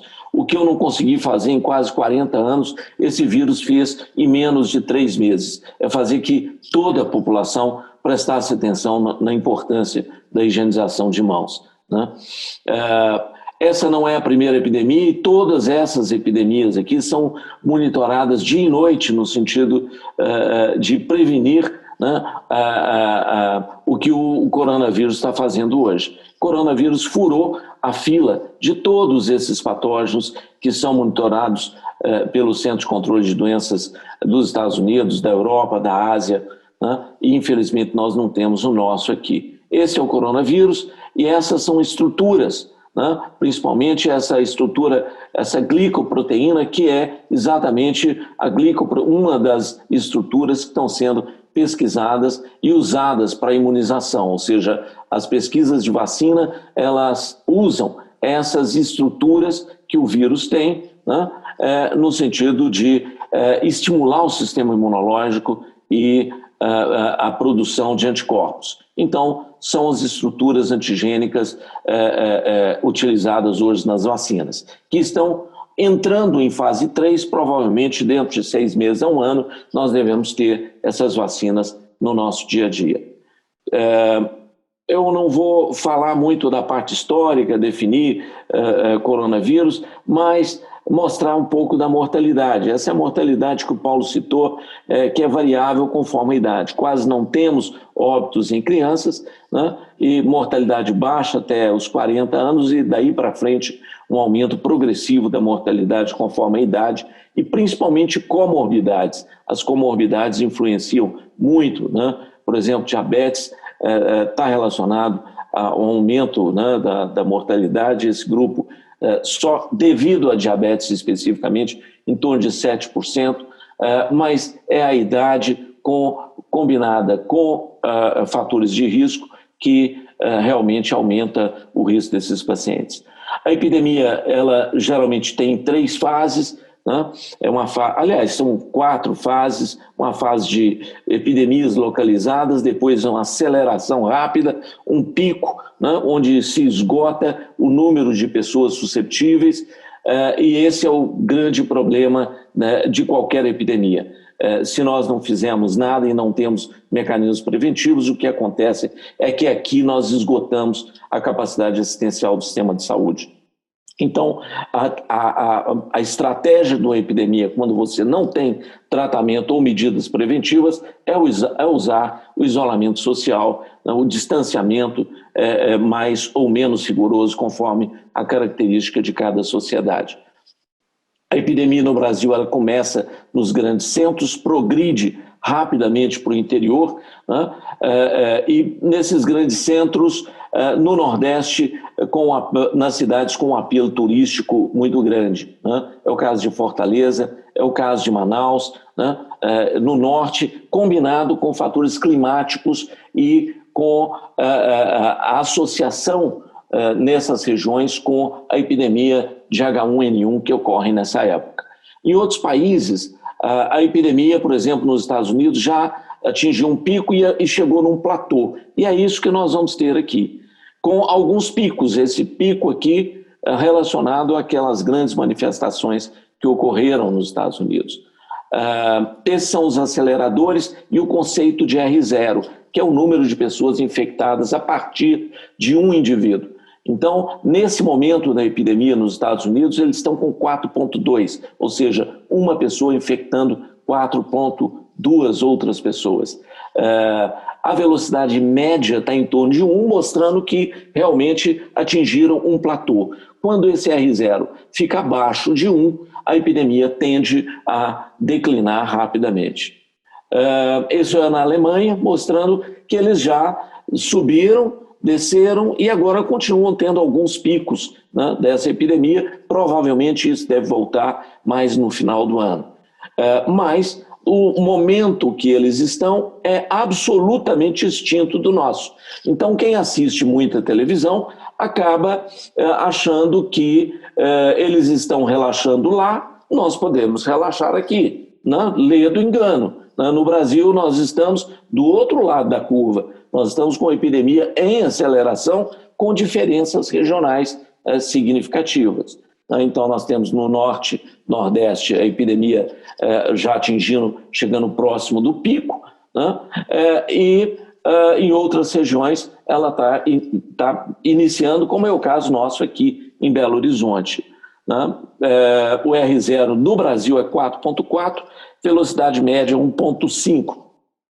Isso é extremamente elevado, um risco muito grande da necessidade de um fechamento mais rigoroso. Isso é Minas Gerais, a exemplo do Brasil, nós seguimos essa tendência de aumento progressivo da epidemia. Vamos para Belo Horizonte, Minas Gerais, olha que interessante, né?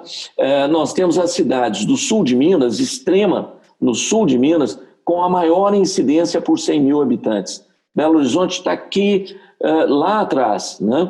Nós estamos com 182 casos para cada 100 mil habitantes. Então, a epidemia ela avança para o interior do estado com uma velocidade muito grande e, diferentemente de São Paulo, que exportou pacientes para o interior, aqui não foi a capital ela recebe os pacientes do interior. Hoje, 47% das pessoas internadas em Belo Horizonte não são de Belo Horizonte, né? São ou da região metropolitana ou do interior que vem para cá. Então, Belo Horizonte hoje nós temos cerca de 5 mil leitos, isso na rede pública, e com UTI, foi dividido UTI Covid e não Covid. UTI Covid, nós temos hoje 360 leitos abertos, esse slide já ficou um pouco ultrapassado, mas podemos chegar a 772, 84% de ocupação. Hoje nós estamos com 92%, com 360 leitos abertos. Na próxima semana, isso já nós vamos ter um aumento aí de mais 60 leitos. Terapia, enfermaria, nós estamos com 743, já chegou a 800 leitos, com ocupação aproximadamente de 70% a 80%. Então, essa é a curva de Belo Horizonte. Nós estamos em fase de aceleração da epidemia, né? E com o número de óbitos hoje em torno de 160 óbitos, né? Também em aceleração na última semana, 3,4, né? E com a velocidade média de 1,4, dependendo do método que se utiliza para medir esse R0. O risco de lockdown ele é em torno de 50% e, por isso, foi interrompido o processo de flexibilização na cidade. Região metropolitana toda acometida, né? E eu vou passar direto aqui para a forma de transmissão dessa doença, né? A forma de transmissão importante por via aérea através de gotícula.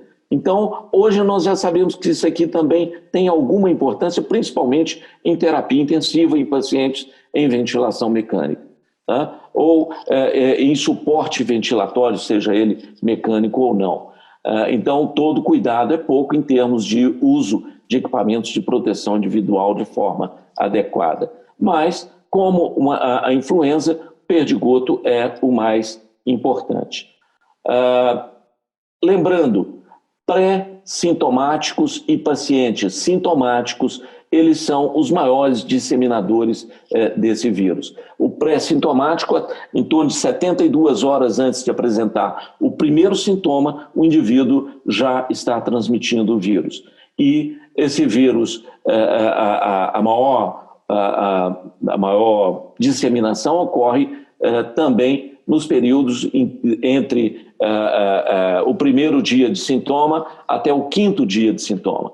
Então, indivíduos pré-sintomáticos e sintomáticos são os grandes disseminadores. Isso não quer dizer que os assintomáticos e que o ambiente não tenha alguma importância nesse processo, porque tem. Então, todo cuidado é importante. O Paulo já comentou em relação à infecção inaparente e os assintomáticos, que acabam sendo os grandes disseminadores dessa doença. Para o diagnóstico, né? Uma palavra para o diagnóstico. Nós temos no nasofaringe a possibilidade de 88,6% de identificar esse vírus. Então, exatamente no nasofaringe, no lavado broncoalveolar, no escarro profundo, né? No aspirado traqueal e no suave de orofaringe que nós identificamos esse vírus, sendo que no aspirado traqueal é a melhor sensibilidade para a identificação viral.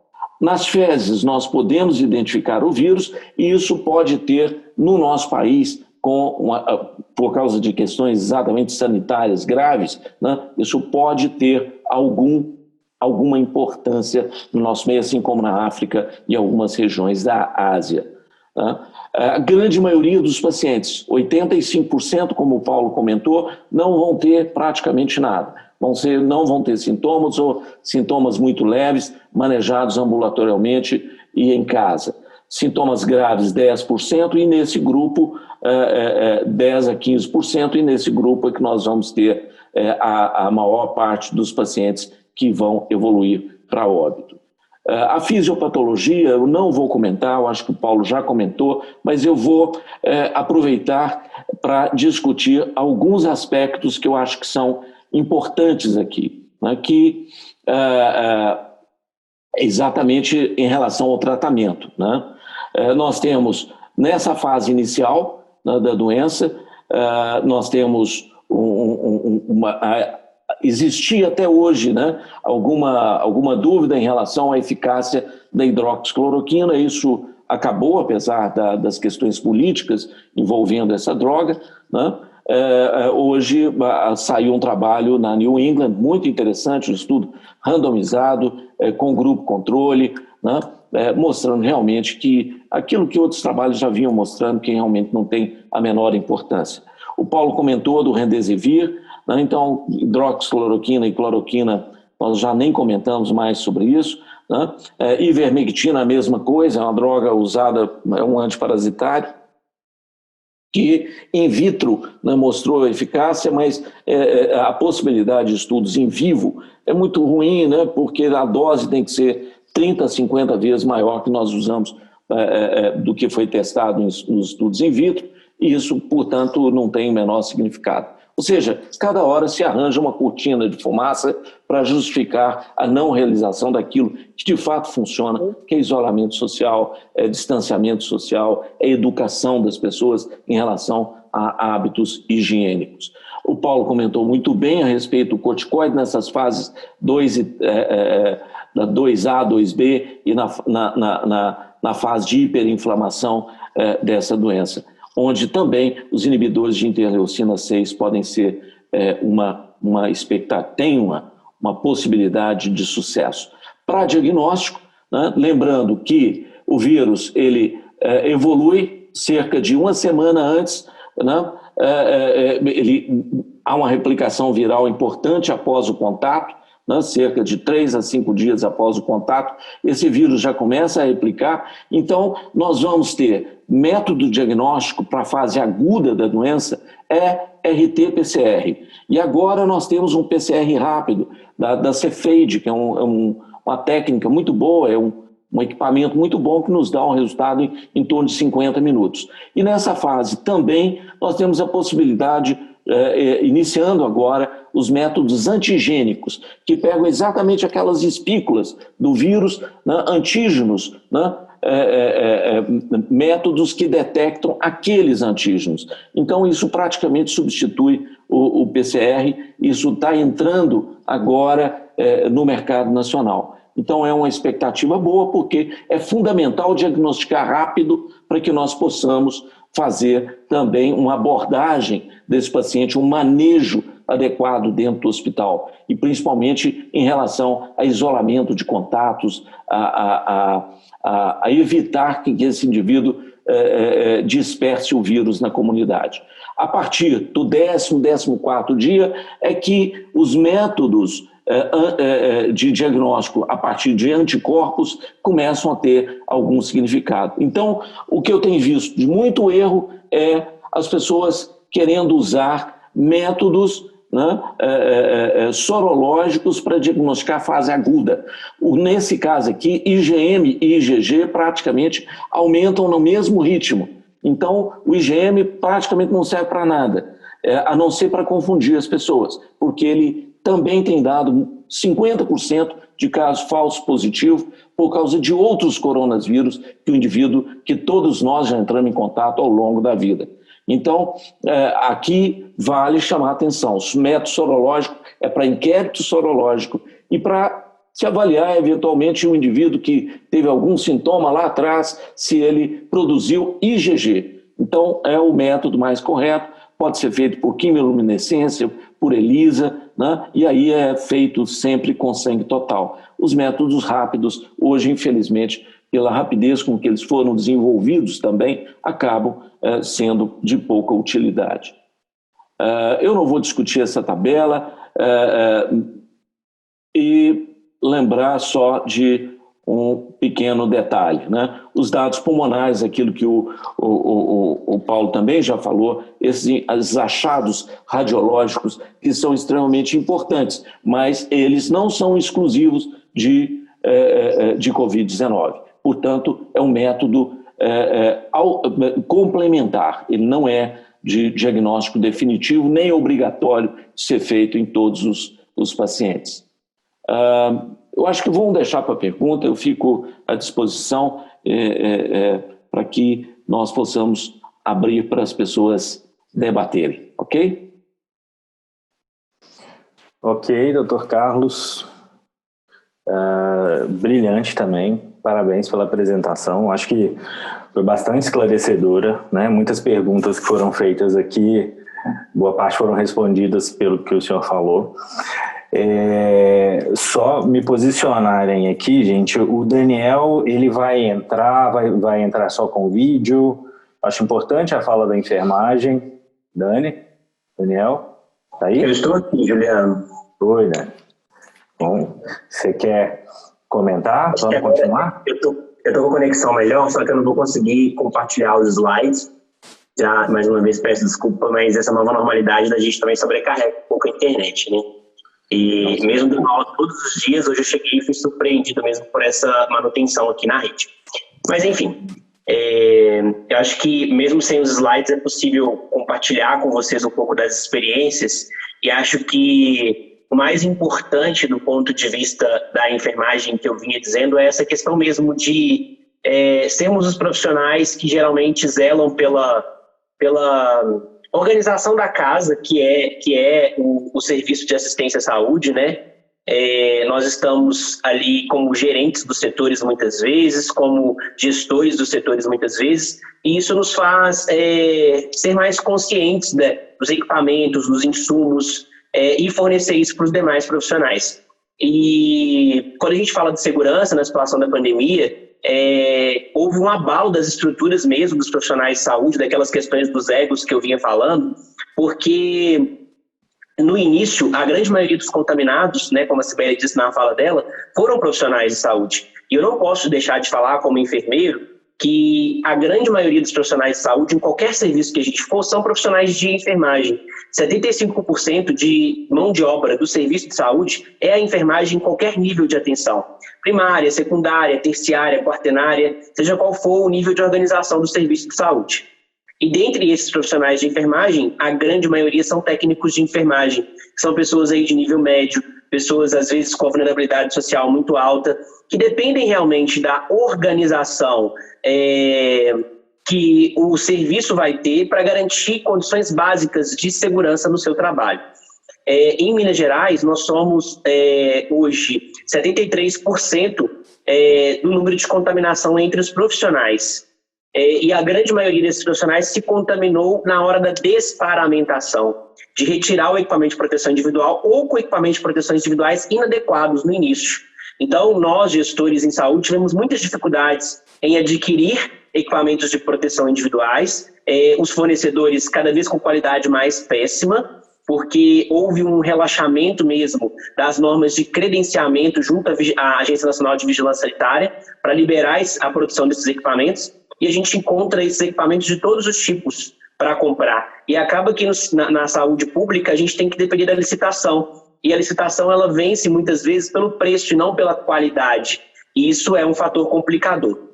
Mas essa grande exposição da enfermagem veio em um ano que a Organização Mundial de Saúde e a Organização Pan-Americana de Saúde havia declarado como Ano Internacional de Valorização da Enfermagem, somando ou em comemoração ao bicentenário de morte de Florence Nightingale, que foi a patronessa da enfermagem moderna, da enfermagem como uma profissão. Só não falaram que isso aconteceria no meio de uma pandemia, né? E ninguém saberia isso também. Então, na fala da Sibeli, houve, né, a menção aí de valorização dos profissionais de saúde. Esse ano era um ano de valorização da enfermagem. Eu, particularmente, acho que a valorização profissional de qualquer profissão, ela passa muito pelo comportamento pessoal, que era aquilo que eu vinha falando antes de cair. E esse comportamento pessoal tem que ser somado com conhecimento científico, com um comportamento adequado e alinhado aos padrões de moral, de ética, mas, sobretudo, a dedicar realmente o seu trabalho centrado no paciente. De todo modo, enquanto gestores da assistência, do cuidado, a enfermagem, então, tem cuidado muito dessa questão aí da oxigenoterapia, né, porque a gente age de forma colaborativa com a equipe médica, então quem vai garantir essa oferta de oxigênio segura, né, mudando os protocolos. Então, todo o oxigênio hoje é ofertado sem umidificação, é ofertado com a maior segurança possível. Quando eu coloco o catéter nasal ou a máscara de alto fluxo, a máscara com bolsa reservatória, eu tenho que adaptar e acoplar uma máscara cirúrgica ao paciente. Quando a gente vai atender uma reanimação cardiopulmonar, a gente tem que se preocupar, no nível pré-hospitalar, de colocar um pano, uma máscara cirúrgica, uma máscara de tecido sobre o rosto do paciente, porque a própria RCP, ela gera aerossol. Quando a gente vai participar de um procedimento de avanço das vias aéreas, da intubação, a gente tem um protocolo todo próprio agora, né? Tudo modificou, é uma nova realidade. Então, a gente faz uma paráfrase da situação aí de múltiplas vítimas ou das catástrofes, separa as áreas de atendimento por risco. Então, o que a gente chama na atendimento de múltiplas vítimas, de zona quente, zona morna, zona fria, sendo a zona quente a zona que oferece mais risco, na intubação também isso acontece. Então, eu vou criar uma zona quente em volta de um raio de 3 metros, mais ou menos, em volta do paciente, aonde seria o maior risco de contaminação. Então, ali vão entrar o menor número de profissionais e o enfermeiro vai ter que organizar essa equipe. Quem que vai entrar ali? O médico, o fisioterapeuta e o enfermeiro, que é quem privativamente presta assistência ao paciente crítico, porque o técnico de enfermagem não pode prestar uma assistência para o paciente crítico sem o enfermeiro presente. E o técnico vai ficar na zona morna, no carrinho de emergência, separando os materiais. Então, tem toda uma série de protocolos que têm sido implementados, desenhados na rotina, protocolos de desinfecção das superfícies, dos ambientes, das unidades, sejam elas móveis, as ambulâncias, por exemplo, hoje em Belo Horizonte, o nosso grande problema é o transporte do paciente. O paciente que está na unidade básica de saúde tem que ir para a UPA, ou que está na UPA e tem que ir para o hospital, compondo aí a rede de emergência.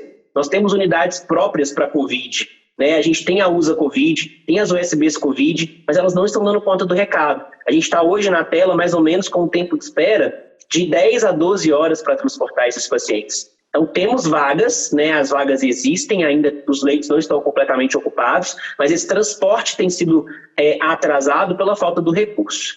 Bom, via de regra, eu acho que era isso, né? O cenário da emergência, ele foi todo reestruturado, né? A gente separa o serviço tanto da UPA quanto do pronto-socorro hospitalar em área Covid e área não Covid. As UPAs de BH criaram as tendas de atendimento na frente das UPAs para atender esse paciente com sintomas respiratórios. Mas hoje o nosso grande desafio é a sala de emergência, que não dá para fazer coorte. Eu não tenho uma estrutura para fazer o isolamento do paciente que tem que ser entubado, que tem que ser oxigenado. E esses procedimentos são geradores de aerossol, que vão gerar um risco aí no ambiente. Então, hoje, o nosso desafio tem sido duplicar as salas de emergência. Criar uma sala de emergência para Covid e uma sala de emergência não Covid.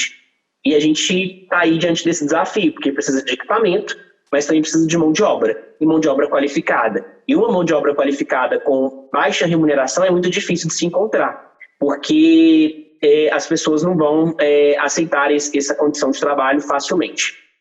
Acho que era isso. Ju, e aí a gente vai e fica para as respostas para não delongar mais.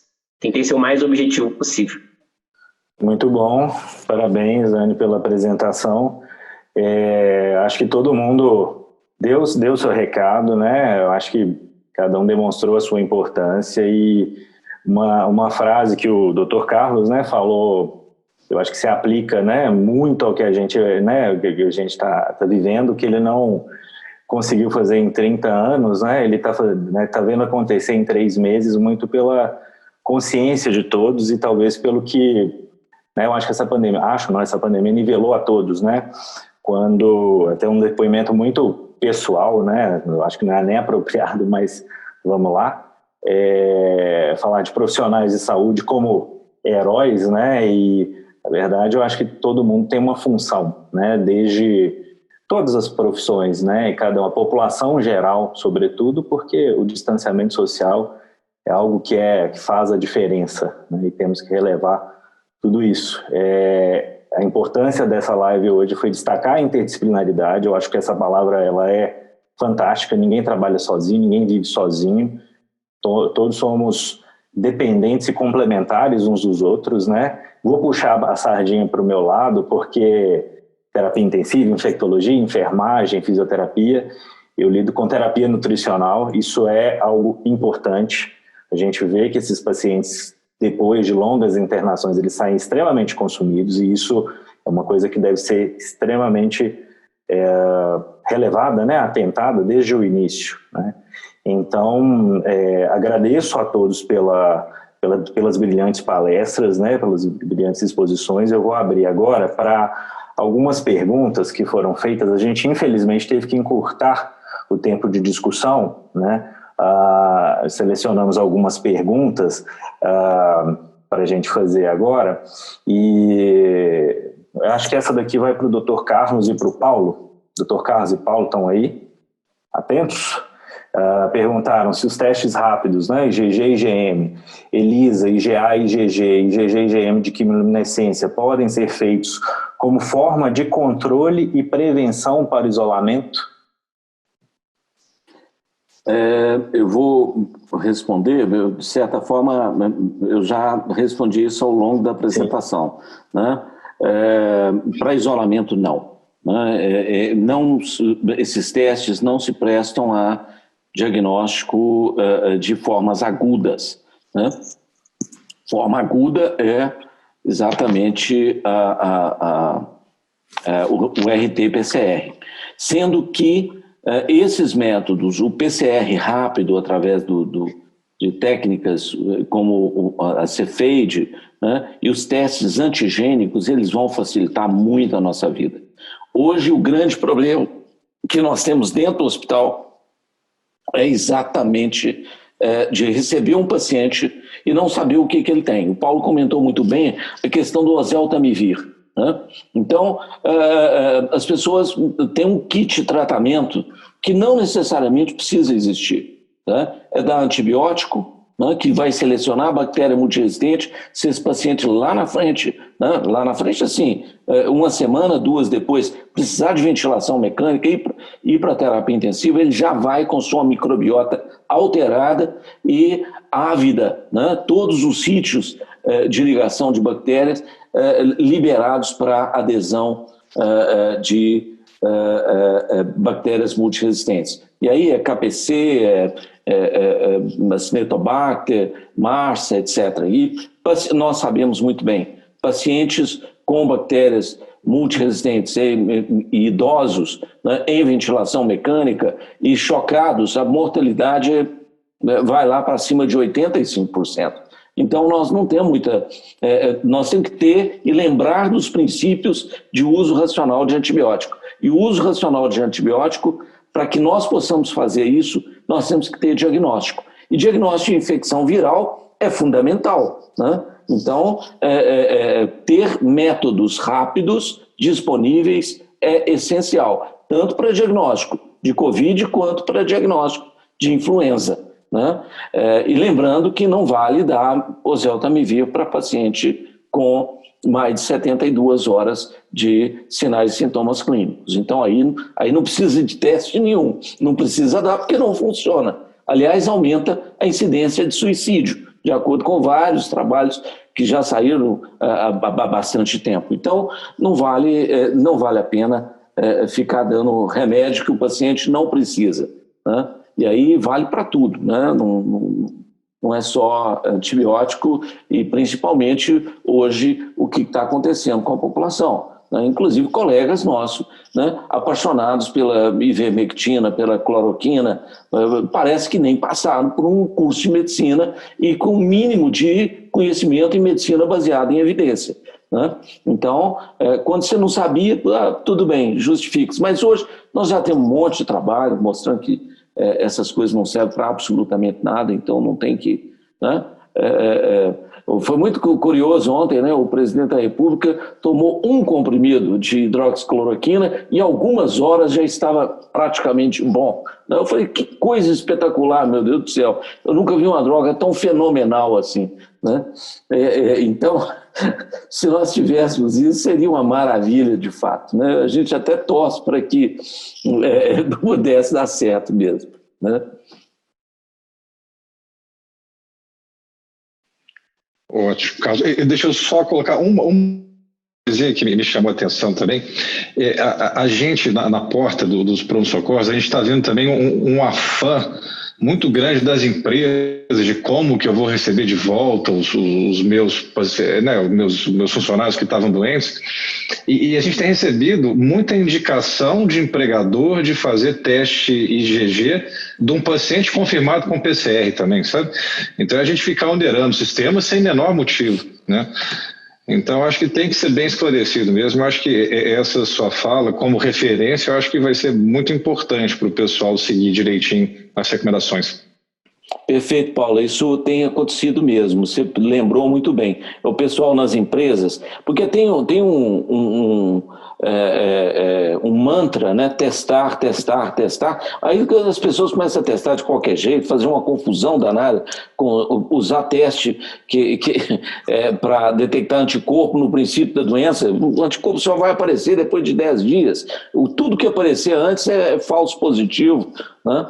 Então, ou se não, falso negativo. Então, não adianta. Dentro das empresas, às vezes se utiliza isso para saber pacientes que já tiveram contato, né? Agora, essa é outra falácia, porque quem já teve contato, nós não sabemos se esse anticorpo é de fato neutralizante ou não. Agora começam a chegar os testes de anticorpos neutralizantes, mas estão começando agora, né? Ainda todos esses que tem no mercado, né, eles não são adequados para fazer diagnóstico de fase aguda, né? Então, para inquérito sorológico, pode até, com todas as ressalvas, né, pode até servir para alguma coisa. Mas os métodos diagnósticos, nós temos que lembrar, né, é uma doença de 6 meses, 7 meses, método diagnóstico tem 4, 5 meses, é natural. Nós demoramos quase 5 anos para ter método diagnóstico adequado para HIV, por exemplo, né? Demoramos muito tempo para ter método adequado para fazer diagnóstico de dengue. Agora que nós temos NS1, né, que a gente consegue fazer em pronto atendimento, né, Paulo? Agora, isso demorou demais. Então, métodos laboratoriais, né, feitos às pressas, dá nisso mesmo, né? Agora nós vamos ver os testes de segunda, terceira geração e que vão facilitar a nossa vida. Só uma piada, né? Esse método, esses testes rápidos todos, né, a Inglaterra devolveu para a China, porque foram testar a rainha da Inglaterra e deu que ela estava grávida, né? Então isso, né, nós temos que tomar cuidado com esses testes. Gente, agora só para dar uma pontuada aqui, não mandem mais perguntas, a gente está tentando fazer as perguntas que já estão aqui. Infelizmente não vai dar tempo de responder tudo, tá? Teve uma pergunta aqui mais cedo. Quem contrai, a gente tem dados suficientes para afirmar isso, se quem contraiu, quem teve a doença com manifestações, ela pode adquirir de novo? Nós não temos evidência disso. Existem suspeitas e tudo, mas o que acontece geralmente é exatamente pela fragilidade dos testes, é que o indivíduo faz um PCR vem positivo.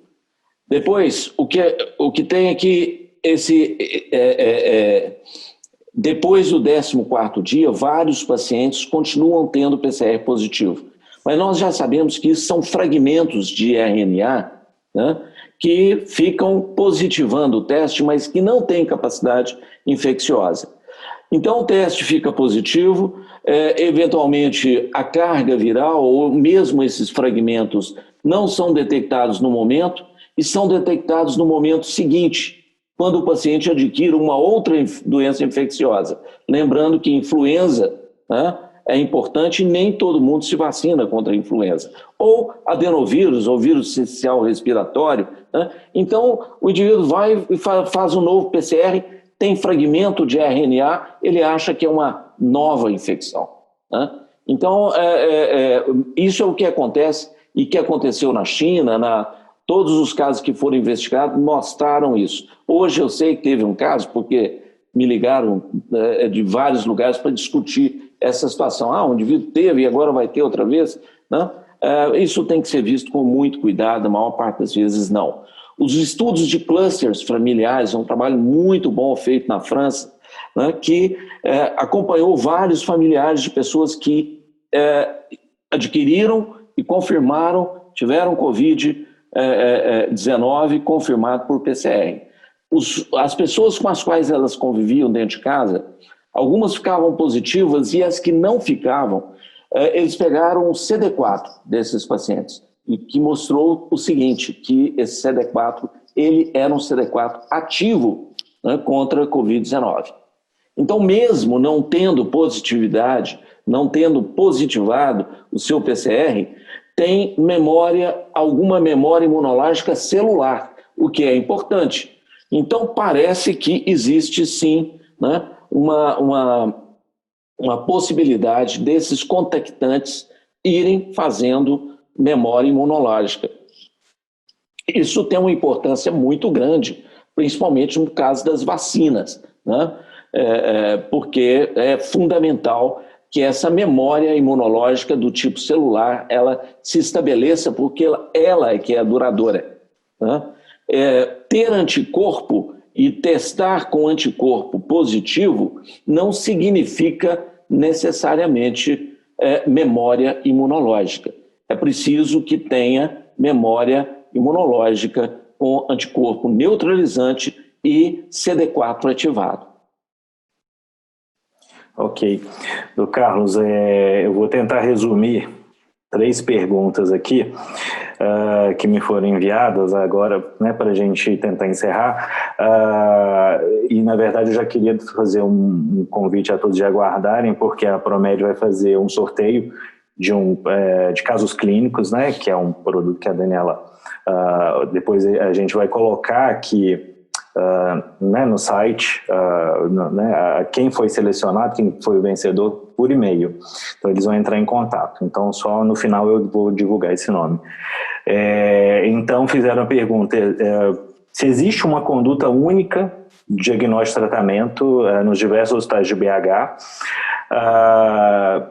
se existe, né, a pessoa tem uma dúvida, se passa por quais tipos de manejo, quais os profissionais envolvidos. Na verdade, a gente pode até adiantar, os profissionais envolvidos foi a sequência que a gente expôs aqui hoje, né? Ou seja, médicos, enfermeiros, fisioterapeutas, dentre outros, né? Tão todos importantes quanto. Se existe uma conduta única para isso e se pode-se dizer que os casos confirmados por teste rápido, né, não geram dados confiáveis. São essas 3 perguntas. Só emendando aqui, senão eu não consigo, e para a gente encerrar de vez, essa é para a Cibele, se seria possível ela gravar, ela permitiria, né, que a gravação da fala dela fosse enviada por e-mail aos inscritos no CRM. É isso. Bom, só em relação à conduta única, não, né? Não existe uma conduta única. Cada instituição tem o seu protocolo, são muito parecidos, né? E muito frequentemente um é a cópia do outro, né? Não importa, é bom que seja assim, porque pelo menos tem uma diretriz, né? Existe uma intenção de se montar esse protocolo para a rede municipal, por exemplo, né? Ter um protocolo único. Existe, né, já os protocolos, por exemplo, para atendimento lá no centro de Covid, né? Mas garantir que todo mundo esteja usando mesmo, seguindo esse protocolo, é complicado, né? Tem até um trabalho muito interessante, por que as pessoas não seguem protocolos, né? Porque com muita frequência esses protocolos não ficam acessíveis nos momentos mais necessários, né? Ou seja, na hora que você precisa, você não acha o protocolo. Você tem que entrar no computador, você tem que ir lá, entrar na intranet, aí a pessoa ela vai acostumando com aquelas rotinas, né? E no meio de uma epidemia também é complicado fazer capacitação e treinamento de recursos humanos. Mas existe sim uma linha, né, de cuidado que a maior parte do serviço segue. Ok, doutora Cibele, quer falar? Claro, pode disponibilizar sim, Juliano. Ok. E aproveito aí para parabenizar a todos aí, foi realmente brilhante aí a fala de todos. Ok.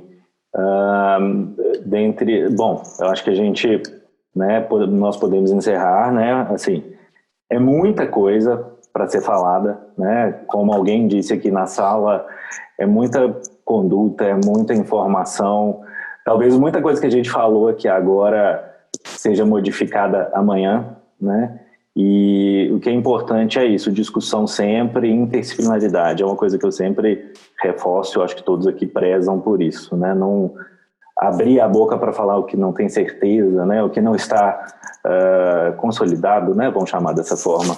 Então eu queria agradecer muito, sobretudo os profissionais que se disponibilizaram aqui essa noite para trazer para a gente tantas informações tão valiosas, né, valiosas em todos os sentidos, podemos dizer dessa forma, e agradecer a cada um deles, né, o Daniel, o Dr. Carlos, o Paulo, a Cibele, a Daniela, a todos, e a todos que participaram também, né, e eu queria agora só pedir para que aguardassem, a Daniela, ela vai falar para a gente, né, então, mais uma vez, muito obrigado, para mim foi extremamente engrandecedor, né, porque no início a gente fica tenso, eu sou normalmente tenso, ansioso, Paulo que o diga, né, eu explodo, depois eu vou perguntar, mas essa discussão me acalmou, me estressou, me acalmou, estressou, né? Minha mãe tá até vendo nessa live aqui o quanto eu preocupei com eles, assim, a distância, e é isso, tá? Minha mãe, meu pai, minha irmã, minha família, né? Então tá bom, gente. Aguardem a Dani que ela vai falar. Queria agradecer a todos vocês, tá? Mais uma vez, a gente... Os convites foram feitos com muito carinho para todos vocês. Esse evento, ele foi, os bastidores dele, ele foi olhado nos detalhes, porque a gente acredita muito em todo esse conteúdo que está sendo produzido aqui, para a gente levar cada vez mais conhecimento aos nossos médicos, para que exatamente esses médicos, eles... se apropriem desses conhecimentos, dessa experiência e consigam, sim, cada vez mais salvar vidas. E a gente agradece muito porque vocês, com certeza, são heróis dessa linha de frente. Os enfermeiros, os médicos, os fisioterapeutas, eu falo que o trabalho dessa comunidade da área da saúde, a gente tem que agradecer muito a vocês. Então, em nome da Promed, tá, eu agradeço por vocês terem aceitado esse convite, e a Promed sempre está à disposição de vocês, tá? Boa noite a todos. Se vocês quiserem falar mais alguma coisa, está à disposição. Deixa eu só dar meu agradecimento e deixar para o pessoal que ainda está aí esse recado de que é uma doença nova, é um enigma que está sendo desvendado de pouquinho em pouquinho, paradoxos estão sendo quebrados aí a todo momento, e a gente tem que estar disponível para aprender, e o que o Carlos falou, e eu vou reiterar, vamos fazer medicina baseada em evidência. Eu acho que a gente não tem nenhuma cura milagrosa, a gente está correndo atrás de medicações que sejam efetivas, mas vamos fazer ciência, eu acho que isso é muito importante, né? Que o pessoal fique com essa ideia na cabeça. Bom, eu agradeço o convite mais uma vez e fico à disposição para futuros encontros dessa natureza. Parabéns aos meus colegas aqui de painel, né? E um prazer estar com vocês, uma honra. Agradecer também, agradecer a todos aí, que a gente sempre, tudo é muito novo, então cada vez que a gente ouve quem trabalha dia a dia com o Covid, esse desafio, a gente aprende muito. E colocar o conselho à disposição, né, de todos. A gente busca realmente que durante essa pandemia todos os profissionais da saúde trabalhem com segurança e que a gente possa realmente dar o melhor para a nossa população.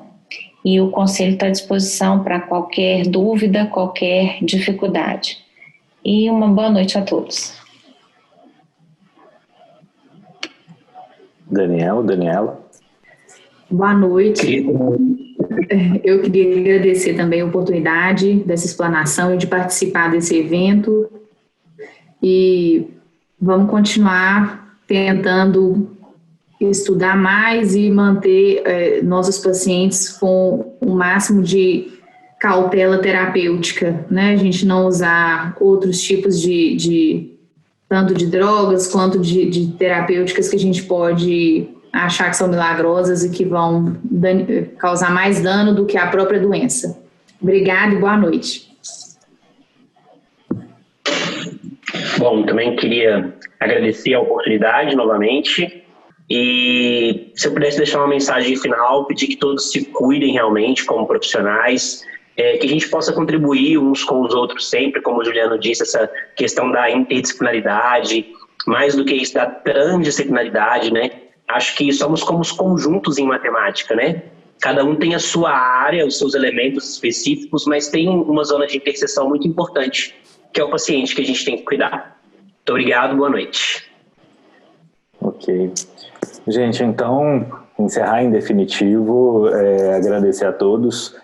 Espero ter feito uma boa moderação, né? Foi ótimo, Juliana, eu te agradeço muito também. Você sempre, assim, um grande parceiro da Promed, né? Você contribui muito com a gente. Agradecer demais. Coração. Gente, então tá bom, né? Vamos lá, né? Boa noite a todos. Obrigada, boa noite. Até a próxima, com certeza. Até as próximas. Sim. Tchau. Boa noite. Tchau, gente. Boa noite.